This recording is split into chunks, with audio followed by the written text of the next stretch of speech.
قال الله تبارك وتعالى في كلامه المجيد أعوذ بالله من الشيطان الرجيم بسم الله الرحمن الرحيم من اهتدى فإنما يهتدي لنفسه ومن ضل فإنما يضل عليها ولا تزر وازرة وزر أخرى وما كنا معذبين حتى نبعث رسولا. قال المؤلف المفسر رحمه الله تعالى أدام النفع بعلومه وعلومكم في الدارين آمين. إلى أن قال إذا تقرر هذا فقد اختلف الناس في بلدان المشركين على أقوال أحدهما أنهم في الجنة واحتجوا بحديث سمرة أنه عليه السلام رأى مع إبراهيم عليه السلام أولاد المسلمين وأولاد المشركين. وبما تقدم في رواية أحمد خلفاء عن أمها أن رسول الله صلى الله عليه وسلم قال والمولود في الجنة، وهذا استدلال صحيح ولكن أحاديث الامتحان أخص منه. ابو مفسر رحمۃ اللہ علیہ فرماتے ہیں کہ یہ مسئلہ کہ اولاد مشرکین جو ہیں ان کے بارے میں کیا حکم ہوگا، تو اس میں ائمہ کرام کا اختلاف ہے. بعض علماء فرماتے ہیں کہ مشرکین کی اولاد یعنی جو بچپن میں مر گئے وہ بھی جنت میں جائیں، اور وہ حدیث دلیل میں لاتے ہیں حدیث سمرہ، جس میں سرکار دو عالم صلی اللہ علیہ وسلم نے فرمایا کہ میں نے معراج کی رات میں دیکھا کہ ابراہیم علیہ السلام کے پاس بچے ہیں، ان میں اولاد مسلمین بھی ہیں اور اولاد مشرکین بھی ہیں. تو اس سے انہوں نے دلیل پکڑی کہ بچے جو ہیں وہ ہر حال میں جنت میں جائیں گے، چاہے وہ مسلمانوں کی اولاد ہو یا مشرکین کی اولاد. اور اسی طرح ایک اور روایت ہے جس کو امام احمد نے ان خنسا ان امہا بی بی خنسا نے اپنے چاچے سے روایت کی ہے ان رسول اللہ صلی اللہ علیہ وسلم قال، حضور صلی اللہ علیہ وسلم نے فرمایا والمولود فی الجنت، کہ جو بچے پیدا ہوئے ہیں وہ جنت میں ہوں گے.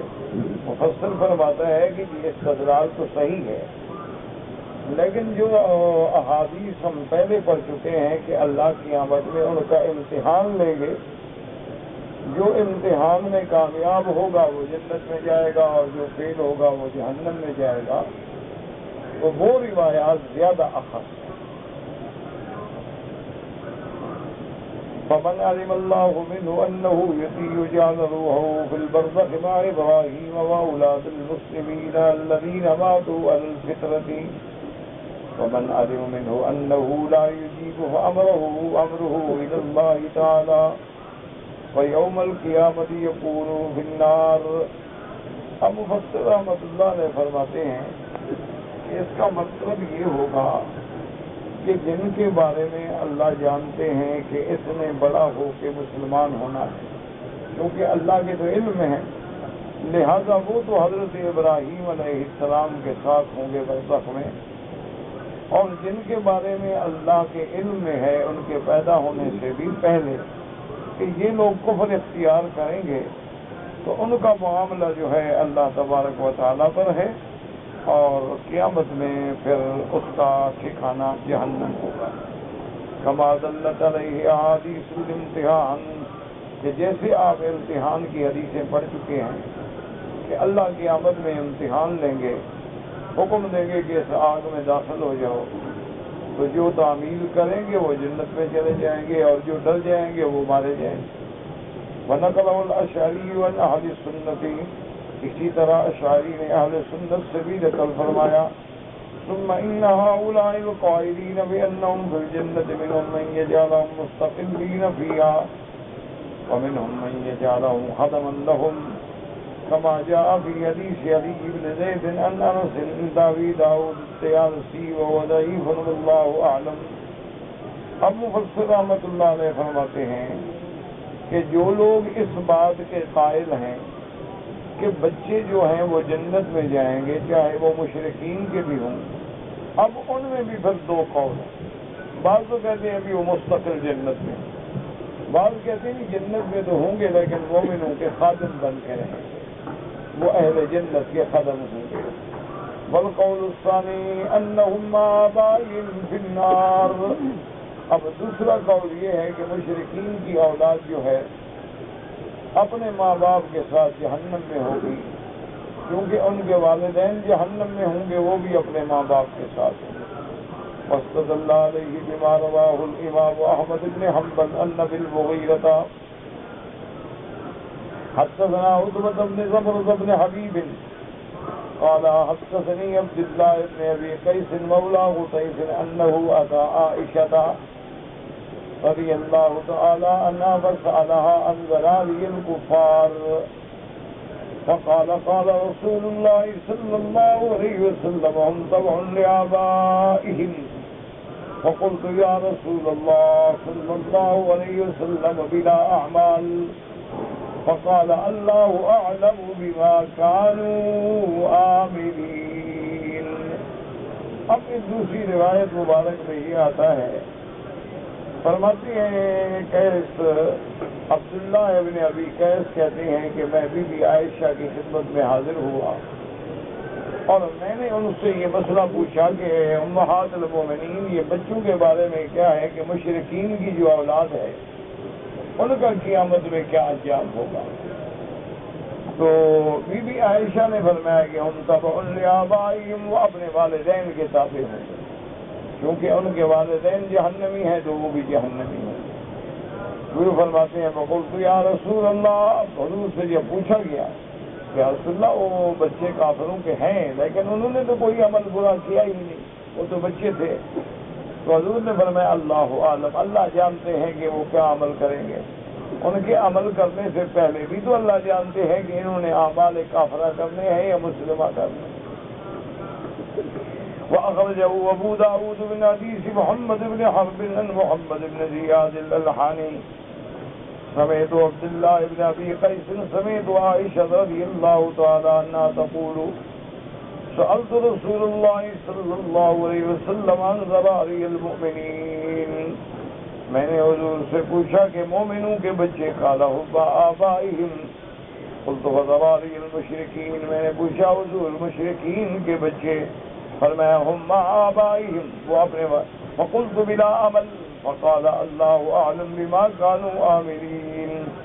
فرواه احمد ایضا عن وکیع عن ابی عقیل یحیی بن المتوکل وهو متروک عن اولاده بهیۃ عن عائشہ رضی اللہ تعالی عنہا انها ذکرت اطفال المشرکین لرسول اللہ صلی اللہ علیہ وسلم وقال ان شئت اصواتك تواغيهم في النار.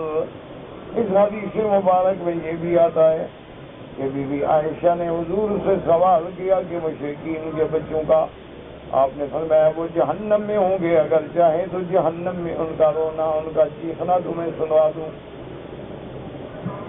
وروى عبد الله بن الامام احمد حدثنا عثمان بن ابي شيبة عن محمد بن فضيل بن غزوان عن محمد بن عثمان عن زادان عن علي رضي الله تعالى عنه قال سألت خديجة رسول الله صلى الله عليه وسلم عن ولدين لها ماتا في الجاهلية فقال هما في النار. قال فلما رأى الكراهية لوجهها فقال لو رأيت مكانها لأبغضتهما. قالت وولدي منك. قال إن المؤمنين وأولادهم في الجنة وإن المشركين وأولادهم في النار. ثم قرأ والذين آمنوا واتبعتهم ذريتهم بإيمان ألحقنا بهم ذرياتهم وهذا حديث غريب فإن في إسناده محمد بن عثمان مجهول الحال والشيخ زازان لم يدرك عليا والله أعلم. اب اس حدیث مبارک میں اس روایت میں یہ آتا ہے کہ حضرت علی رضی اللہ تعالیٰ عنہ فرماتے ہیں کہ میں نے بی بی خدیجہ رضی اللہ تعالیٰ عنہ سے پوچھا، میں نے ان سے سوال کیا بی بی خدیجہ رضی اللہ تعالیٰ عنہ سے، قالا اس کو فرماتے ہیں کہ قال سألت خدیجہ، بی بی خدیجہ نے حضور سے سوال کیا ان ولدین لہا ماتا فی الجاہلیت، اس نے کہا حضور میرے دو بچے جو ہیں زمانہ جاہلیت میں فوت ہو چکے ہیں، ان کے بارے میں کیا ہوگا؟ حضور نے فرمایا ہما فی النار، وہ جہنم میں ہوں گے. قال فلما رأى الكراہیۃ فی وجہہا فقال لها، اب آپ نے دیکھا کہ بی بی خدیجہ پہ یہ بات بڑی سخت گزری ہے، تو آپ نے فرمایا کہ اگر تمہیں ان کا وہ مقام دکھایا جائے تو تمہیں خود بھی بغض ہو جائے گا ان سے. قالت فولدی منک، بی بی خدیجہ نے پوچھا کہ یا رسول اللہ جو بچہ میرا آپ سے پیدا ہوا وہ بھی تو مر گیا ہے، اس کے بارے میں کیا ہوگا؟ آپ نے فرمایا وہ جنت میں ہوگا. ان المؤمنین واولادهم فی الجنت، جو کہ مومن اور ان کی اولادیں جو ہیں وہ جنت میں ہوں گی. ان المشرکین واولادهم فی النار، مشرک کافروں کی اولادیں جہنم میں ہوں گی. اس کے بعد حضور پاک نے یہ آیت مبارک تلاوت فرمائی، لیکن مفسر فرماتا ہے یہ حدیث غریب ہے، اس میں غرابت ہے. اس کی غرابت یہ ہے کہ اس کی سند میں محمد بن عثمان جو ہے وہ مجہول الحال ہے، اس کا پتہ ہی کوئی نہیں کہ کیسا راوی ہے. اور اس کا زازان جو ہے، جو اس کا استاد ہے جس سے روایت کی ہے زازان سے، اس کو حضرت علی سے کبھی ملاقات ہی نہیں ہوئی، تو لہذا یہ حدیث قابل اعتبار ہی نہیں. وروى ابو داود من حديث ابن ابي زائدة النبي عن الشعبي قال قال رسول الله صلی اللہ علیہ وسلم الفائدة والموءودة في النار، یعنی فائدہ جو کسی بچی کو زندہ درگور کرنے والی اور ہونے والی دونوں جہنم میں ہوں گے. ثم قال الشعبي حدثني به القمة نبي وائل عن المسعود رضي الله تعالى عنه وقد رواه جماعة عن داود بن ابي هند عن الشعبي ان القمة عن ثابت بن قيس الاشجعي قال اتيت انا واخي النبي صلى الله عليه وسلم فقلنا ان امنا ماتت في الجاهلية وكانت تقري الزيت وتصل الرحم فانها وعدت اختا لنا في الجاهلية لم تبلغ الحلم فقال الوائدة والموءودة في النار الا ان تدرك الوائدة سماذا اسناد حسن. ابو فصل رحمۃ اللہ علیہ فرماتے ہیں الکما ان سالمت نے کیسے اشعری فرماتے ہیں کہ میں اور میرا بھائی حضور کی خدمت میں آئے اور ہم نے آ کے عرض کیا کہ یا رسول اللہ صلی اللہ علیہ وسلم ان امنا، ہماری والدہ جو ہے وہ جاہلیت میں مر گئی، یعنی آپ کی نبوت کے آنے سے پہلے زمانے میں مر گئی. ہماری والدہ جو تھی بڑی صلہ رحم کرنے والی، بڑی مہمان نواز تھی، بہت سخی تھی، لیکن انہوں نے ایک بچی کو زندہ درگور کیا تھا. حضور نے فرمایا الوائدۃ والموءودۃ فی النار، وہ اور بچی دونوں جہنم میں ہوں گے. الا ان تدرک الوائدۃ الاسلام، ہاں اگر کسی نے اپنی بچی کو زندہ درگور کیا ہے لیکن مسلمان ہو گیا تو اسلام کی وجہ سے گناہ معاف ہو جائیں گے، وہ جنت میں جائے گا. مفسر فرماتے ہیں اس روایت کی سند جو ہے وہ حسن کے درجے تک ہے. والقول الثالث التوقع بهم واعتمدوا على قول الله اعلم بما كانوا عاملين.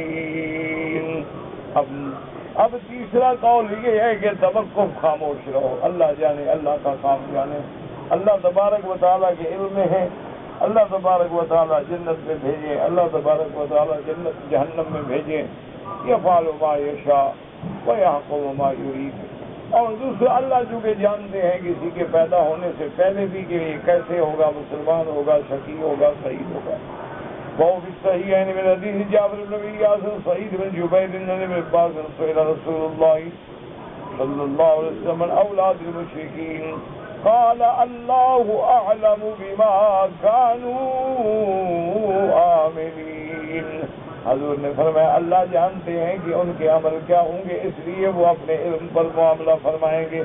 وقذلك وہ بھی صحیح ہے حدیث زہری ہے نتابی حدیث نبی ہریرہ رضی اللہ تعالی عنہ النبی صلی اللہ علیہ وسلم انه سئل عن اطفال المشركين وقال الله اعلم بما كانوا عاملين ومنهم من جعلهم من اهل الاعراف. اور بعض کہتے ہیں نہ وہ جہنم میں ہوں گے نہ وہ اصل جنت میں ہوں گے بلکہ اعراف ایک مقام ہے وہاں ہوں گے. بعض القول يزيد قول من ذهب الى انهم من اهل الجنه لان الاعراف ليس دار قرار ومال اهلها الى الجنه كما تقدم تقرير ذلك في سوره الاعراف. اب جو لوگ کہتے ہیں کہ اعراف میں ہوں گے ان کا قول بھی یہی ہے یعنی جنت میں ہوں گے کیونکہ اعراف میں ہمیشہ تو نہیں رہیں گے تو اعراف سے آخر جنت میں آ جائیں گے.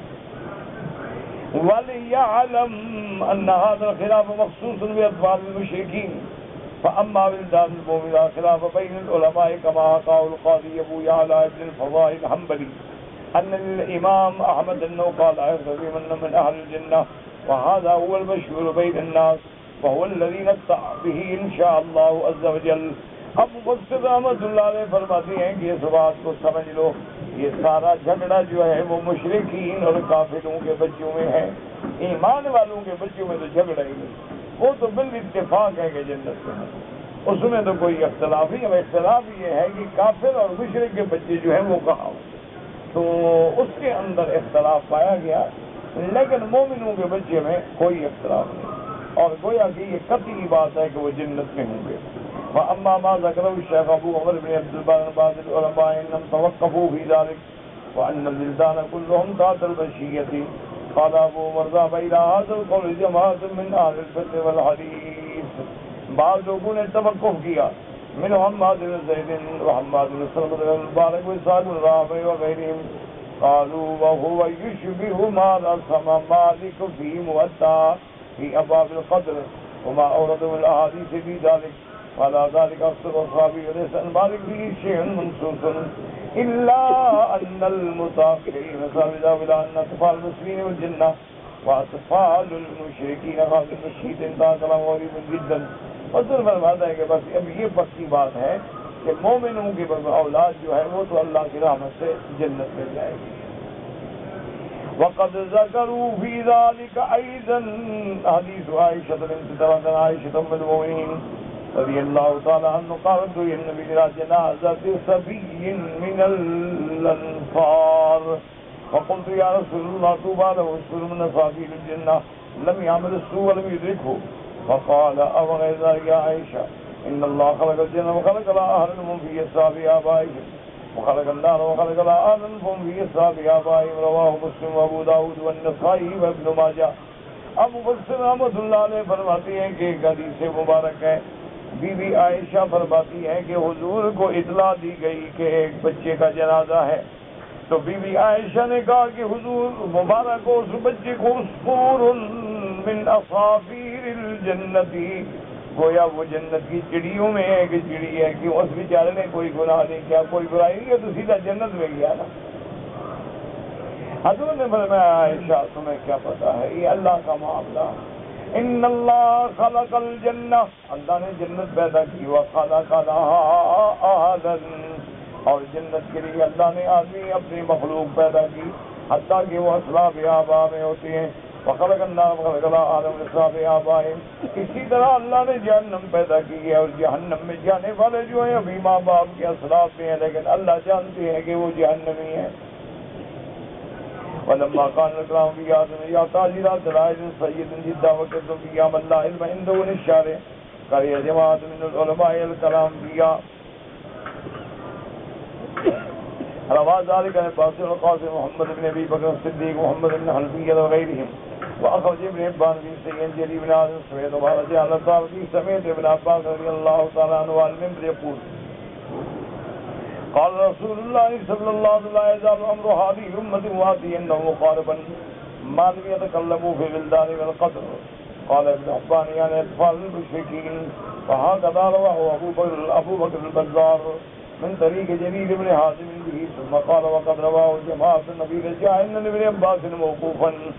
ابو بکر رحمۃ اللہ علیہ فرماتے ہیں کہ یہ بات جو ہے چونکہ مسائل بڑا اختلافی ہے اور اس کے لیے بڑے صحیح دلائل کی ضرورت ہے، تو اس لیے بہت سارے علماء جو ہیں وہ کہتے ہیں اس مسئلے میں کلام بھی نہ کریں.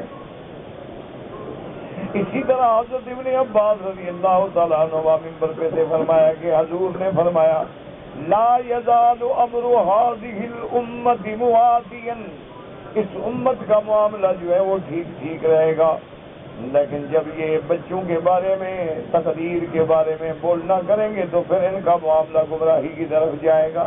تو معنی یہ ہے کہ اب آپ نے سارے دلائل الحمدللہ سن لیے.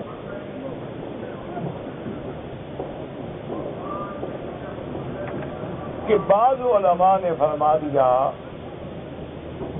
کہ مثلا ایک آدمی مجنون ہے، پاگل ہے، تو صاف بات ہے کہ جب جنت میں داخل ہوگا اس وقت تو پاگل نہیں ہوگا، اس وقت تو اللہ اس کو صحیح کر دیں گے، تندرست کر دیں گے، عقل ٹھیک ہوگا، دماغ ٹھیک ہوگا، جوانی ہوگی، عمر ہوگی. اسی طرح شیخ ہے جو بوڑھا ہے آخری حد میں، اسی طرح جو لوگ ابھی بالغ بھی نہیں ہوئے، اسی طرح وہ لوگ جن کو زمانہ فطرت میں یعنی حضرت عیسیٰ علیہ السلام کے بعد اور حضرت آقا انعامدار محبوب خدا رحمت دو عالم صلی اللہ علیہ وسلم سے پہلے مر گئے، ان کے بارے میں کیا ہوگا؟ تو ان کے بارے میں زیادہ دلائل اسی طرح ہیں کہ اللہ قیامت میں جب یہ کہیں گے کہ یا اللہ ہمارا تو کوئی خطا ہے ہی نہیں، ہمیں تو نبی ملے ہی نہیں، ہماری تو اللہ کو خطا نہیں، ہم تو چھوٹے سے تھے، یا اللہ ہماری تو کوئی خطا نہیں، میں تو بے دیوانہ تھا، عقل ہی نہیں تھا، یا اللہ میری تو خطا کوئی نہیں، میں تو بالکل بہرا گونگا تھا، میں نے تو کچھ سنا سمجھا ہی نہیں، تو میں کیا کرتا؟ تو اللہ پاک حکم دیں گے کہ یہ آ گئے، اس میں جاؤ، داخل ہو جاؤ. تو جو کہیں گے کہ حاضر آپ کا حکم ہے تو ہم داخل ہوتے ہیں، تو ان کو تو اللہ جنت میں بھیجے. اور جو لوگ انکار کریں گے کہ اللہ میں آگ ہے اور ہم آگ کیسے داخل ہوں اور آگ میں داخل ہونا بڑا مشکل ہے، اللہ فرمائیں گے جب تم میرے حکم کی تعمیل نہیں کر رہے، اگر میرا نبی ملتا تو کب تم تعمیل کرتے؟ تو لہذا ان کو جہنم میں بھیجا جائے. اسی طرح باقی مسئلہ ہے اولاد مومنین کا. جو آدمی مسلمان ہے، ایمان والا ہے، کلمہ پڑھتا ہے، لا الہ الا اللہ محمد رسول اللہ، اس کے بچے فوت ہو گئے، چھوٹے بچے ہیں، دودھ پینے والے ہیں، تو قیامت میں وہ جنت میں ہوں گے، بلکہ اپنے والدین کی شفاعت بھی کریں، اپنے والدین کی سفارش بھی کریں. صحیح حدیثوں میں آتا ہے کہ جب میدان حشر میں لوگ پیاس کی وجہ سے تڑپ رہے ہوں گے، حدت شمس قریب آ گئی ہوگی، لوگ پسینے میں ڈوبے کھڑے ہوں گے، تو چھوٹے چھوٹے بچے جو ہیں وہ حوض کوثر سے پانی لے کے بھاگ رہے ہوں گے، تو راستے میں ان سے کوئی مانگے گا، وہ کہیں گے چھوڑو بھائی میں نے اپنے ماں باپ کو پلانا ہے، تو وہ اپنے ماں باپ کو پانی پیش کریں. اسی طرح سے حدیث مبارک میں آتا ہے کہ جب اہل جنت جنت میں اللہ کی رحمت سے چلے جائیں گے اور ان کے بچے وہاں نہیں ہوں گے، تو وہ اللہ سے سوال کریں گے کہ مولا ہماری اولاد، تو اللہ فرمائیں کہ وہ جنت میں ہیں لیکن ان کے عمل تمہارے مرتبے کو نہیں پہنچے. وہ کہیں گے مولا پھر جنت تو راحت ہے، نعمت ہے، رحمت ہے، بغیر اولاد کے ہم کیسے رہیں؟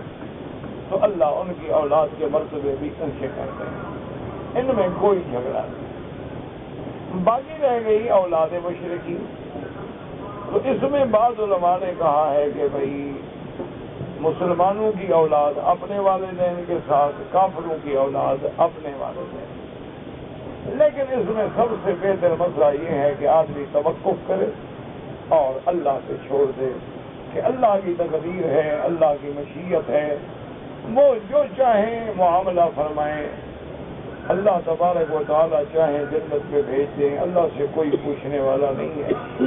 اسی لیے حدیث مبارک میں آتا ہے کہ جب یہ آیت مبارک اتری ہے تو قام رسول اللہ صلی اللہ علیہ وسلم بآیت، حضور پاک ساری رات یہی آیت پڑھتے رہے، ساری رات تہجد میں کھڑے رہے، قیام میں بھی یہی آیت، رکوع میں بھی یہی آیت، سجدے میں بھی یہی آیت، اور ساری رات گزر گئی کہ ان تعذبهم فإنهم عبادك وإن تغفر لهم فإنك أنت العزيز الحكيم۔ کہ یا اللہ اگر تو اپنے بندوں کو عذاب دے، تیرے بندے تیری مخلوق ہے، کوئی کیا کر سکتا ہے، اگر آپ بخش دیں ان کو تو پھر آپ غالب بھی ہیں، حکمت والے بھی ہیں۔ تو اس لیے علماء نے فرمایا کہ یہ اللہ کی مرضی پہ ہے، اللہ تبارک و تعالیٰ اگر چاہیں تو بخش دیں، اللہ تبارک و تعالیٰ اگر چاہیں تو ان کو جہنم دیں، باقی اللہ جن کو جنت دیں گے وہ رحمت ہے، اور جن کو جہنم دیں گے وہ اللہ کا عدل ہے۔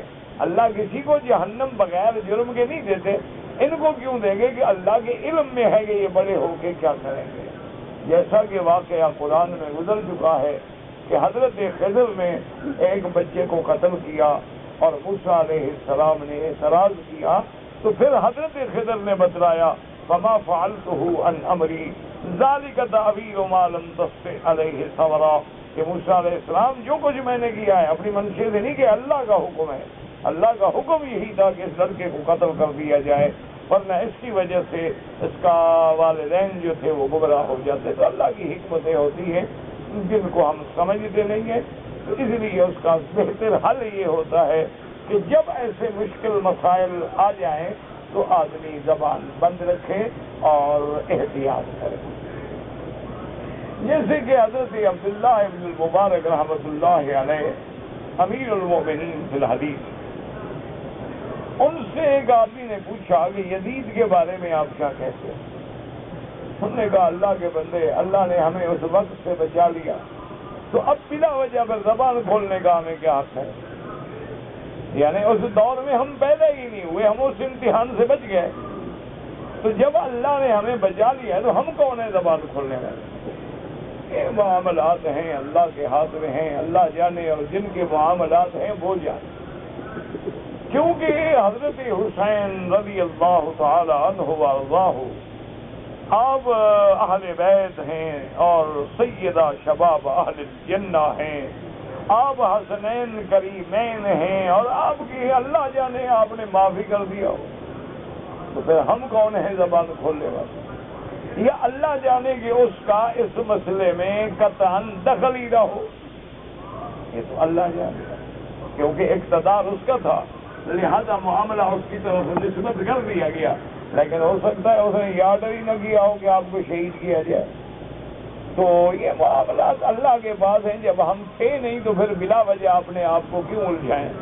جن چیزوں سے اللہ نے ہمیں محفوظ رکھا ہے ان چیزوں میں اپنے آپ کو بلا وجہ نہ الجھائیں۔ یہی مشکل ہوتی ہے کہ بعض اوقات آدمی ایسے مسائل کا سوال کرتے ہیں کہ جو مسئلہ پیش ہی نہیں آیا، اور بلا وجہ سوال کرتے ہیں، تو اس کا نتیجہ یہ ہوتا ہے اللہ نہ کرے کہ ایسا واقعہ پھر پیش نہ آ جائے۔ اس لیے ہر حال میں اللہ سے رحمت طلب کریں، یا اللہ رحمت کا معاملہ فرما، یا اللہ حضور کی امت پہ رحم فرما، اور ظاہری باطنی روحانی جسمانی بیماریاں اور مشکلات اپنی رحمت سے دور فرما دے۔ تو احتیاط اسی امام ابو حنیفہ کتنا بڑا آدمی، یعنی جو فقہ کے امام ہیں اور جن کے بارے میں بڑے بڑے ائمہ کہتے تھے کہ اللہ نے اس بندے کو اتنا فہم دیا ہے، اتنا عقل دیا ہے کہ یہ جس بات پہ اڑ جائے نا اس کو ثابت کر سکتا۔ اللہ نے اتنا بڑا عقل دیا، اتنی بڑی فہم، اتنا بڑا علم دیا تھا کہ 3 لاکھ مسئلہ مرتب کر کے امت کو دے گئے۔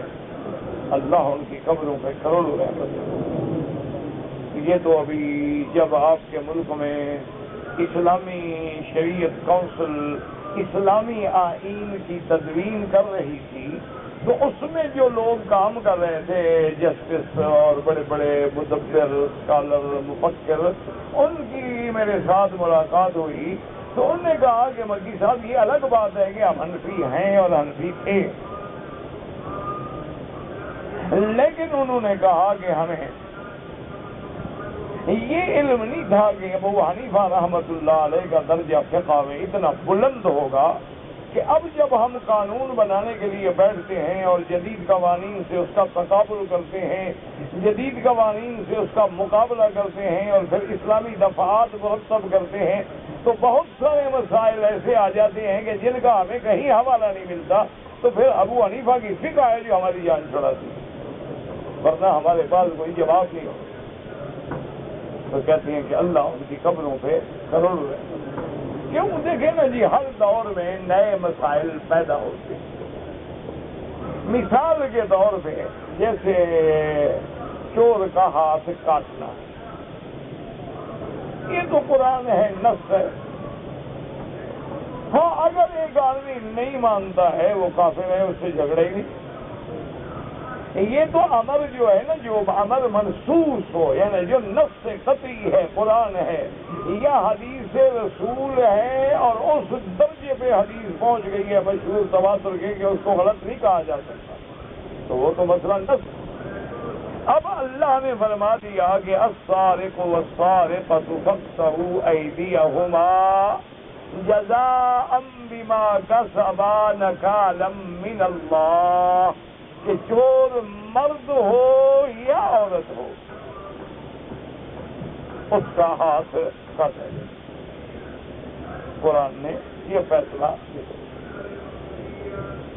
اب ایک تو ہے نا جی کافروں کی بات، ان کو تو چھوڑیں کہ یہ وحشیانہ سزائیں ہیں اور نعوذ باللہ یہ قوانین جاہلیت ہیں، اور یہ قوانین اس جاہلی اور جنگلی معاشرے کے لیے تھے، اب دنیا متمدن ہو گئی ہے، اب ان کے لیے یہ قوانین نافذ نہیں ہو سکتے، ان کو تو چھوڑیں، وہ تو ملحد ہیں، بے دین ہیں، زندیق ہیں جو اللہ کے قرآن پہ اعتراض کرتے ہیں، ان سے تو بحث ہی نہ کریں۔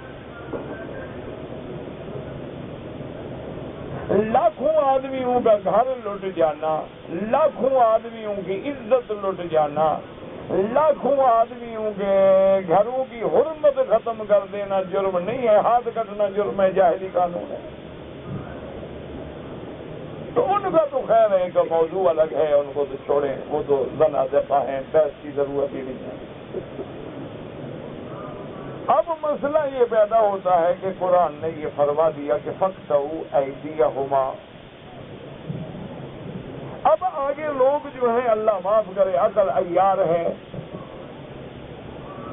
اب بڑے بڑے دماغ پڑے ہیں، انہوں نے بحثیں شروع کر دی کہ جی لفظ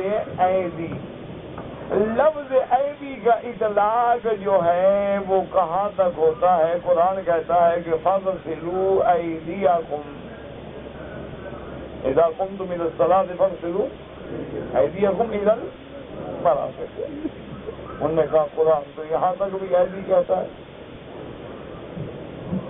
انہوں نے کہا کہ جی حضرت ابی ہریرہ رضی اللہ عنہ جب وضو فرماتے تھے تو ہاتھوں کو یہاں تک دھونے کے بجائے یہاں تک دھوتے تھے، تو صحابہ نے کہا حضرت یہ کیا کر رہے ہیں؟ انہوں نے کہا حضور نے فرمایا ہے کہ وضو والے اعضاء قیامت والے دن نورانی ہوں گے، روشن ہوں گے، بچہ تو میرا اور زیادہ روشن ہو۔ انہوں نے کہا جی سر یہاں تک بھی ہاتھ ہے۔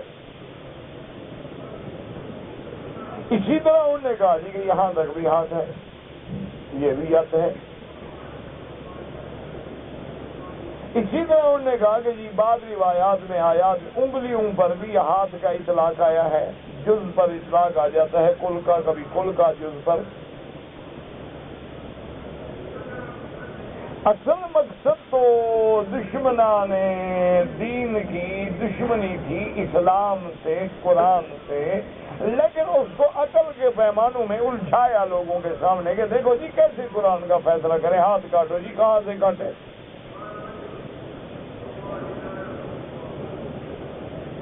ایک یہ مسئلہ پیدا کر دیا، الجھن پیدا ہو گئی۔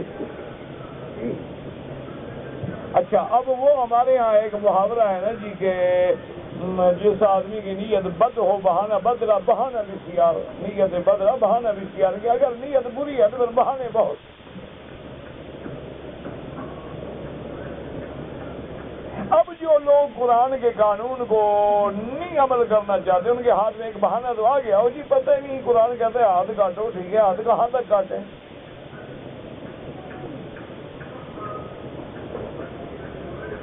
نمبر 1۔ نمبر 2، انہوں نے بحث کی، انہوں نے کہا جی قرآن کہتا ہے کہ چور مرد ہو یا عورت ہو، ان کے دونوں کے ہاتھ کاٹے جائیں، لیکن قرآن نے یہ تو نہیں بتایا نا کہ 1,00,000 کی چوری پہ ہاتھ کاٹا جائے یا 1,000 کی چوری پہ ہاتھ کاٹا جائے۔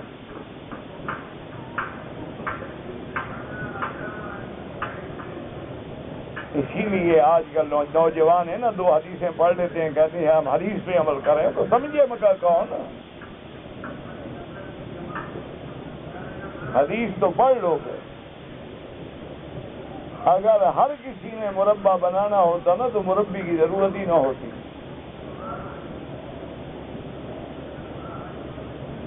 اچار بنانے والے کے لیے بھی آدمی اچار بنانے والے کے پاس جاتا ہے، مربے والے کے پاس جاتا ہے، گوشت پکانے کے لیے آدمی طباخ کے پاس جاتا ہے، کپڑے دھونے کے لیے دھوبی کے پاس جاتا ہے۔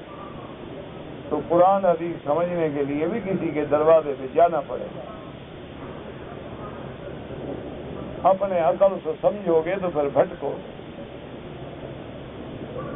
جہاں ٹھوکر لگے گی بس وہیں انکار حدیث۔ ساری کتابیں اٹھا کے دیکھ لیں کہ جتنے منکرین حدیث ہیں، قادیانی ہیں، یہ جتنی فرق باطلہ ہیں، یہ سب کب پیدا ہوئے کہ سب سے پہلے انہوں نے اپنے عقل کو مایہ فہم سمجھا، علماء کا انکار کیا، ائمہ کا انکار کیا، فقہا کا انکار کیا، انجام یہ ہوا کہ خود پٹڑی سے اتر گئے۔ اسی لیے مولوی گزرے ہیں شیخ مولوی محمد حسین بٹالوی، اہل حدیث کے بڑے علماء میں گزرے، انہوں نے اپنی کتابوں میں لکھا ہے کہ اس مسلک پہ چلنا ایسے ہے جیسے دھار تلوار پہ بندہ کھڑا ہو، کہ ذرا بس پاؤں پھسلنے کی دیر ہے تو پھر بندہ گیا۔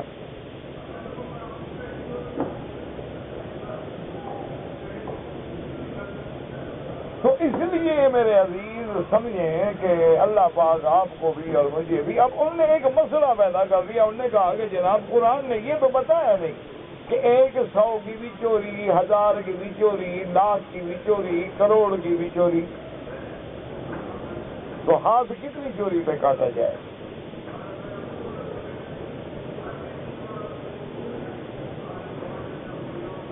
دو باتیں۔ تیسری بحث انہوں نے یہ پیدا کی، انہوں نے کہا کہ سرقہ کی تعریف کیا ہے، چوری کس کو کہتے ہیں؟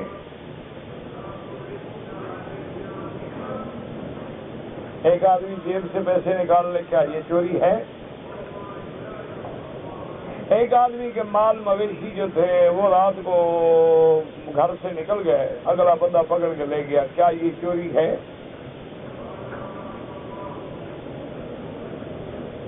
ایک آدمی اتفاق سے تھکا ہوا آیا، باہر میدان میں سو گیا، اس کا سامان کو اٹھا کے لے گیا، کیا یہ چوری ہے؟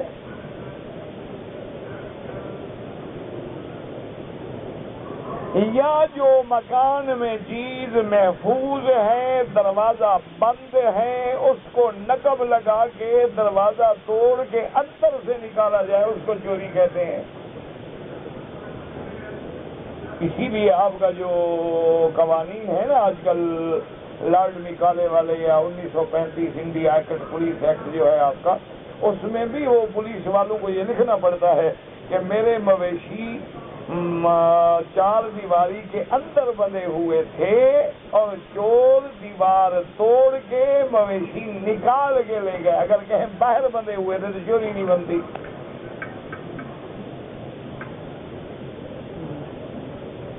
کیونکہ اگر آپ اس قانون، موجودہ قانون کو بھی دیکھیں یعنی 379 380 جو دفعات ہیں، ان کو اگر دیکھیں تو سرقہ کی تعریف نہیں بنتی. ہو کہتے ہیں جب مال باہر بندھا ہوا تو جاؤ. وہ ایک دفعہ تو عجیب لطیفہ ہو گیا. ایک اردو سپیکنگ آدمی ہمارے سرائکی علاقے میں تھانے دار لگ گیا. مہاجر آدمی تھا بیچارہ، اردو بولنے والا، اور علاقہ تھا سرائکی جو اردو کا لفظ نہیں سمجھتے.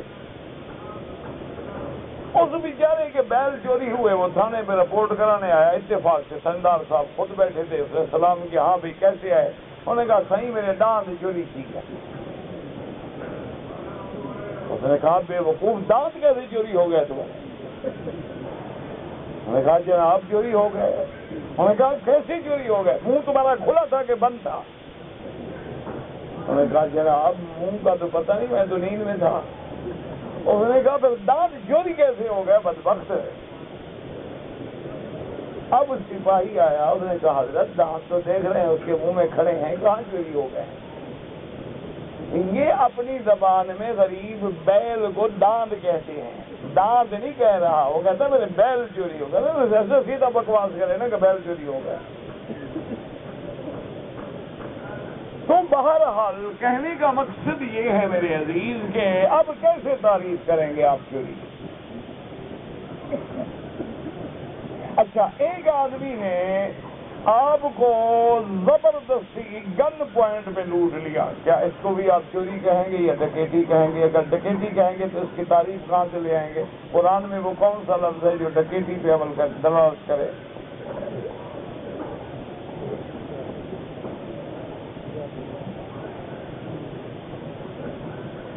تین بحث ہے. اب جناب ایک اور بحث آ گئی.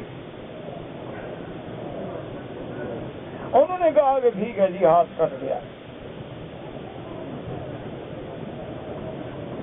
ہاتھ کٹ جانے کے بعد سزا تو پوری ہو گئی نا. قرآن کہتے ہیں اس کا ہاتھ کاٹا جائے. ہاتھ کٹ گیا، سزا ہو گئی پوری کہ نہیں ہو گئی؟ اب یہ ہاتھ کس کا ہے؟ ہاتھ کٹنے کے بعد کس کا ہے؟ یہ جس کا ہاتھ کٹ گیا سزا تو آپ نے اس کو دے دی ہے کہ اس کا ہاتھ کٹا گیا. اب ہاتھ اس کو دے دو، دے کے پلاسٹک سرجری کرا لے گا، پتہ ہی نہیں لگے گا کہ ہاتھ کٹا تھا. اب تو دنیا اتنی ایڈوانس ہو گئی ہے، وہ ہاتھ لے کے اسی وقت دوڑے گا سیدھا ہسپتال، سرجن اسی وقت ٹانگے لگا کے اور ایسی سرجری کریں گے اور پلاسٹک سرجری کر دیں گے. کوئی جان نہیں سکتا اس بچے کا ہاتھ کاٹا گیا. کیا یہ ہاتھ چور کا ہے جس کا کاٹا گیا؟ اگر اس کا نہیں ہے تو کیا حکومت کا ہے؟ حکومت کا ہے تو حکومت کدھر کرے؟ پھینک دے، کسی اور بندے کو دے دے، کسی آدمی منجے کو جس کا ہاتھ نہ ہو اس بیچارے کا لگا دے. اچھا، ایک اور بحث پیدا ہو گئی کہ جی ہاتھ کٹ گیا، ہاتھ پر جنازہ پڑھیں گے یا نہیں پڑھیں گے؟ ہے تو بندے کا ٹکڑا نا، جب تک اس کے ساتھ تھا جرم کیا نا، اب تو کٹ گیا گئی. تو یہ ساری ابحاث کہاں سے آئیں گی جناب؟ اس لیے مجھے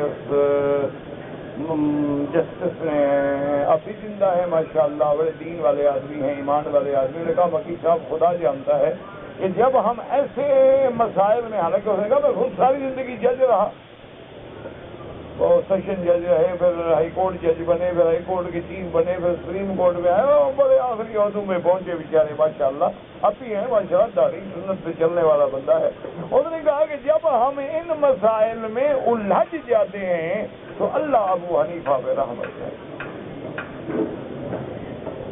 اللہ اس کی قبر پہ کروڑوں رحمتیں کرے کہ پھر ہمیں اس کی کتابیں ہیں جو جان چھڑاتی ہیں. پھر ہم مجبور ہو جاتے ہیں کہ اب ہم رجوع کریں، شامی دیکھیں، در مختار دیکھیں، رد مختار دیکھیں، فتح القدیر دیکھیں، ہدایہ دیکھیں، فتاوی ہندیہ دیکھیں، فتاوی عالمگیری دیکھیں، فتاوی قاضی خان دیکھیں. اب ہم مجبور ہوتے ہیں اور وہاں کوئی نہ کوئی حل موجود ہوتا.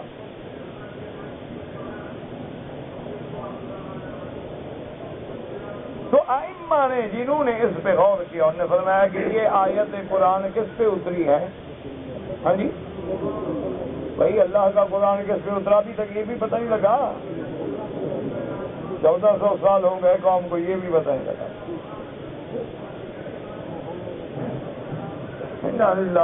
یا بولتے نہیں بیچارے شرم سے، ہاں بری بات ہے۔ اچھا گالیاں دو، یہ تو دے سکتے ہو، اچھی بات کا تو شرم آتا ہے نا بیچارے، اچھی بات کا جواب نہیں دیتے، بری بات ہو نا ابھی جناب سارے ڈانس شروع کر دیں، ابھی کوئی قوال ہو نا جی علی کا پہلا نمبر، ابھی اٹھ کے ناچنا شروع کر دیں، پھر کہیں گے مسجد آ گیا۔ نہ ان کو قرآن میں وجد آتا ہے، نہ حدیث رسول میں آتا ہے۔ اب اللہ کے بندے دیکھیں قرآن کس پہ اترا ہے؟ محمد الرسول اللہ۔ حضور کے زمانے میں چوری ہوئی، حضور نے ہاتھ یہاں سے کاٹا، یہاں سے کاٹا، یہاں سے کاٹا،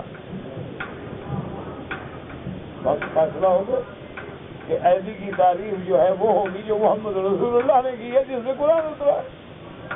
ساری بحث میں جانے کی ضرورت ہی کیا ہے؟ مسئلہ یہ ختم ہو گیا، ایک لفظ میں سارے پہلے میں نے جو شبہات عرض کیے تھے ہوا ہو گئے۔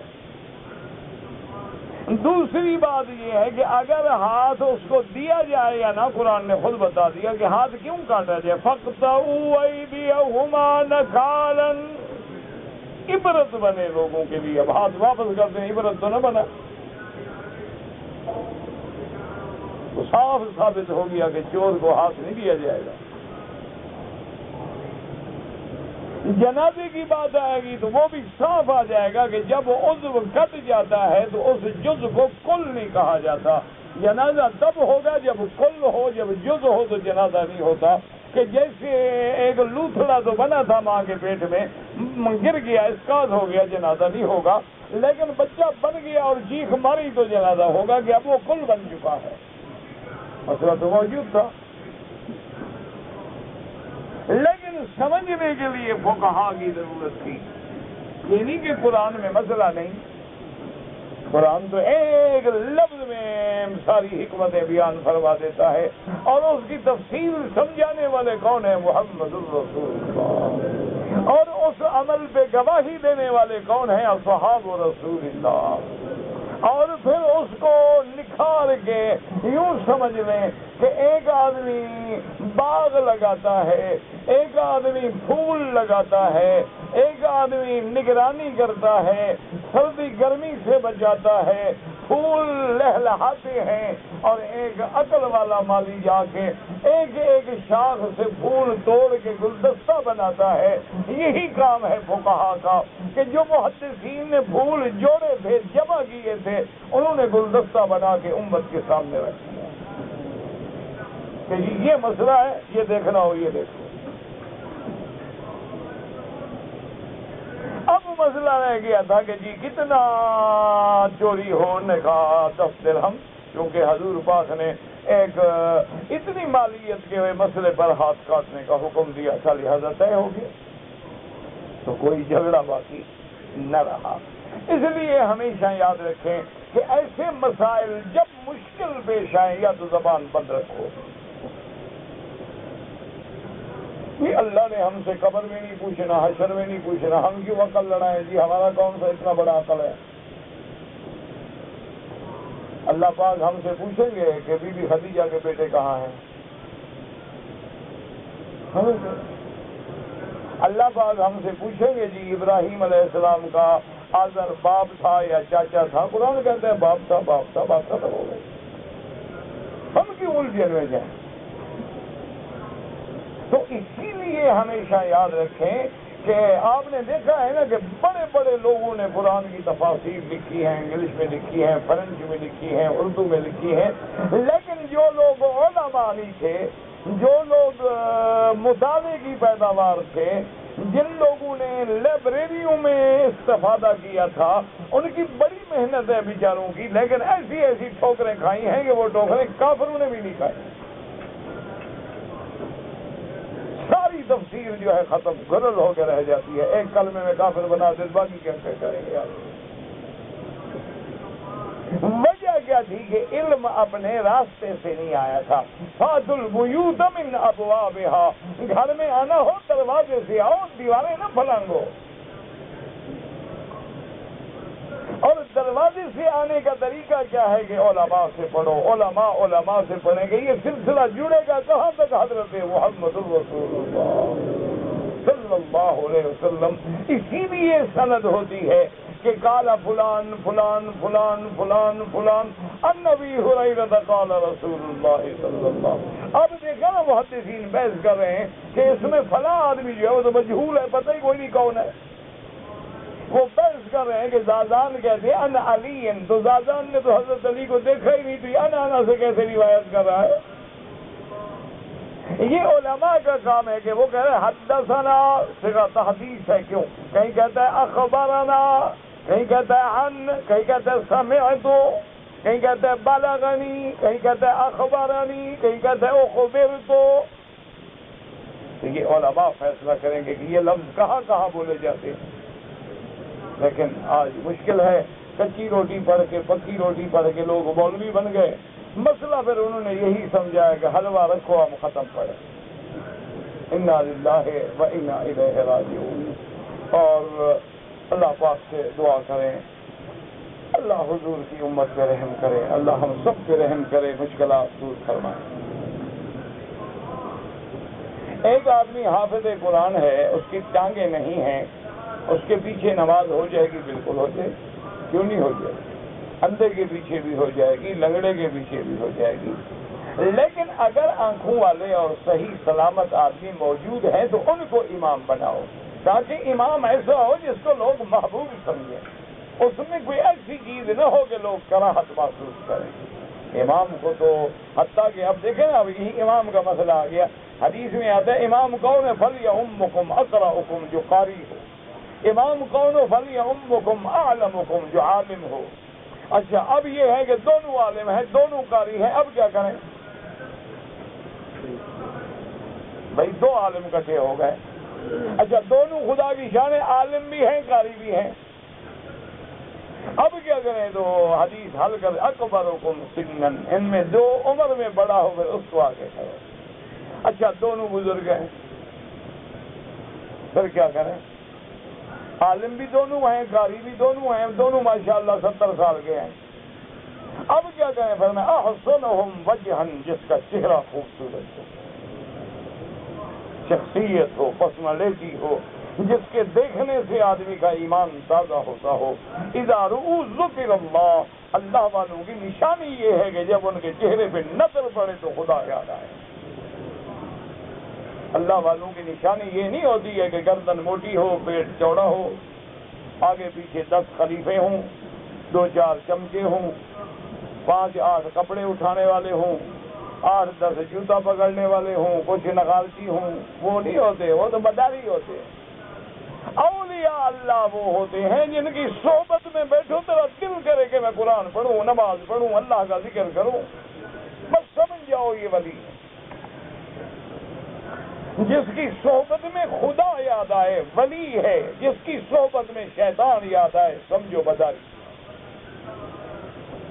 جس کو دیکھ کے تمہیں بھی خیال ہو یار حالی پیر تکڑا ہے، میں بھی کو کشتہ وشتہ لے لوں، سمجھو ولی چلی. کوئی نہیں ہے، ولی ہے، ولی ہوتا ہے. تو اس لیے ہر چیز میں بحث ہے. اچھا فقہاء نے اتنا بھی لکھا ہے کہ جس کی بیوی خوبصورت ہو. اچھا اب کیا مطلب ہے؟ لوگ کہتے دیکھو جی بیوی دیکھنے جائیں گے. جناب بیوی دیکھنے نہیں جائیں گے، مانا جس کی بیوی اچھی ہوگی گناہوں سے پاک ہوگا. مانا وہ امام بناؤ جو گناہوں سے پاک. لوگوں میں بیویاں نہ دیکھتا پھرے، بعض کو سمجھتے نہیں ہیں، اعتراض کرتے ہیں. نہیں فقیہ نے لکھ دیا پہلے امام کی بیوی دیکھیں گے، وہ تمہاری بیوی دیکھنے آئے گا. کوئی عقل سمجھو. حضور نے فرمایا کہ میرے بعد سب سے پہلے میری وہ بیوی میرے پاس آئے گی اطولہن یدن، جس کا ہاتھ بڑا ہوگا. تو بیویاں کہتی ہیں کہ ہم نے تو لکڑیاں لے لی، ہاتھ پیمائش شروع کر دی. ہاتھ بڑا تھا، بیوی سودا تھا. لیکن حضور کے بعد فوت ہو گئی بی بی زینب. تو اب ہمیں سمجھ آیا کہ ہم نے عقل سے سمجھا ہی نہیں. اطول یدن کا معنی یہ نہیں تھا کہ ہاتھ لمبا ہو، مانا جو سخی ہوگی، جس کا ہاتھ میں خیرات ہوگی ہر وقت اللہ کے راستے میں.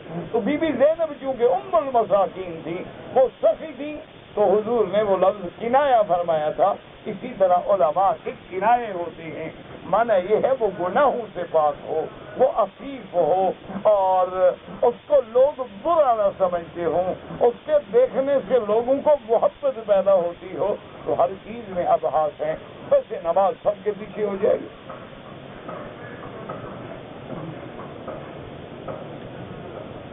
والد کے لیے عمرہ کرنا چاہتے ہیں بالکل کریں، والدین کے لیے عمرہ کریں، میقات سے کریں، مسجد عائشہ سے کریں، مدینہ سے کریں. میں نے احرام دبئی سے باندھا. جب میں جدے میں آیا تو میرے احرام کا نچلا حصہ جو ہے کچھ خراب ہو گیا، کوئی مٹی شٹی یا پانی وانی لگ گیا ہوگا، میں نے بدل لیا. کوئی بات نہیں، احرام بدل لو یا دھو لو یا صاف کر لو. کہتے جی کہ فقہ جعفریہ والے جو ہیں حدیث کی کتابیں مانتے ہیں، ان سے پوچھو، ان سے جا کے پوچھو نا کہ وہ مانتے ہو. مجھ سے کیوں پوچھتے ہو؟ ان سے پوچھو کہ جناب مانتے ہو. جب دنیا میں ایسے فقہ کا کوئی وجود ہی نہیں تو مانیں گے کیا؟ 1400 سال میں 1000 بندے کی آبادی کی بستی دکھائیں جہاں یہ فقہ نافذ ہوئی ہو. یہ تو بس ایک ضد ہے. اللہ ہدایت دے، دعا کیا کرو. ہم تو سب کے لیے دعا کرتے ہیں، کسی سے بغض نہیں کرتے الحمدللہ، کہ اللہ ہدایت کے فیصلے کرے. کہتے جی کہ میں عورتوں کے کپڑوں کا کاروبار کرنا چاہتا ہوں، تو کپڑے جو ہیں وہ فیشن کے بغیر بکتے نہیں. آپ ایسے کاروبار میں پڑیں کیونکہ لوگوں کو وہ کپڑے بیچیں جو اوریاں کرنے کا باعث ہوں. آپ کو بھی انشاءاللہ اس لعنت میں حصہ ملتا رہے گا. جو کام کرو گے نا نیکی کا تو نیکی میں حصہ ملے گا، برائی کا کرو گے تو برائی کا حصہ ملے گا. ایسا کام کیوں کرو جناب؟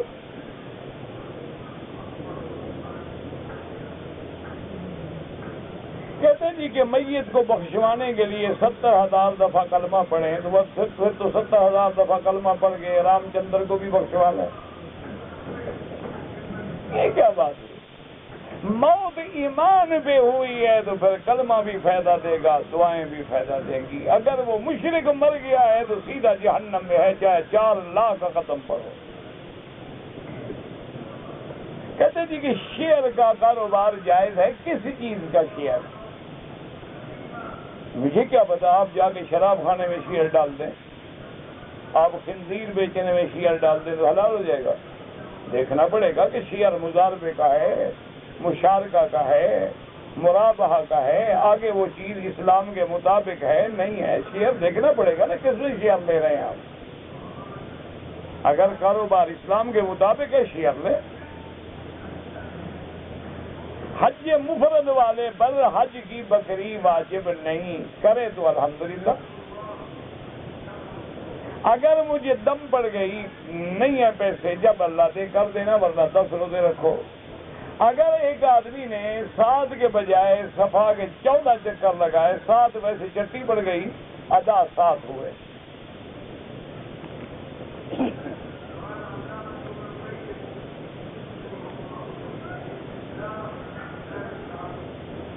ایک آدمی ریاض سے حج کے لیے آتا ہے لیکن وہ جدے میں رہا 3-4 روز، پھر جدے سے حج کا احرام باندھا، ٹھیک ہے کوئی بات نہیں.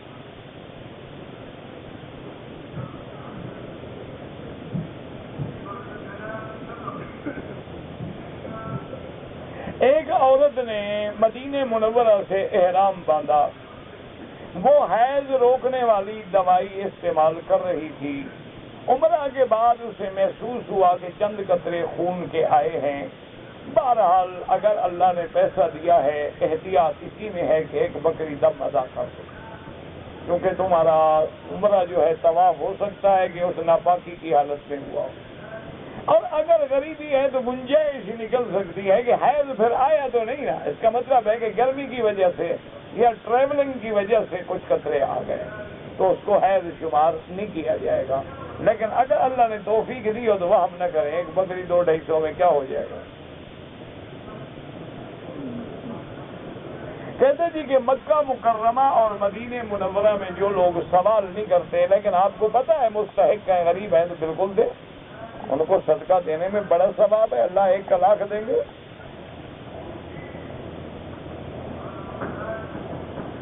کہتے جی کہ تیرے نقش قدم پہ صدقے جہاں تیرا نقش قدم دیکھتے ہیں، کیا مطلب ہے؟ ایک حدیث کا کلمہ ہے۔ منع یہ ہوتا ہے کہ حضور کا ہر نقش قدم جو ہے جنت کی طرف لے جا رہا ہے۔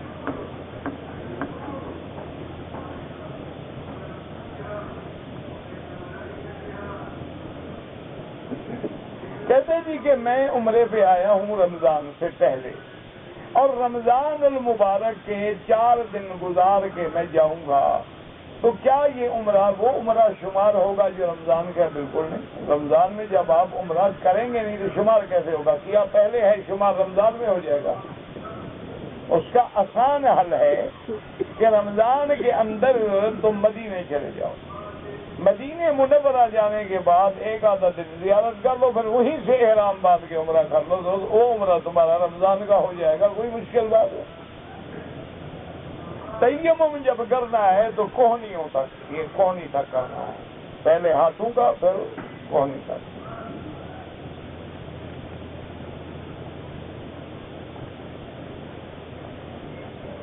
کوئی آدمی کسی بات کو بڑھا چڑھا کے پیش کرے، کس بات کو؟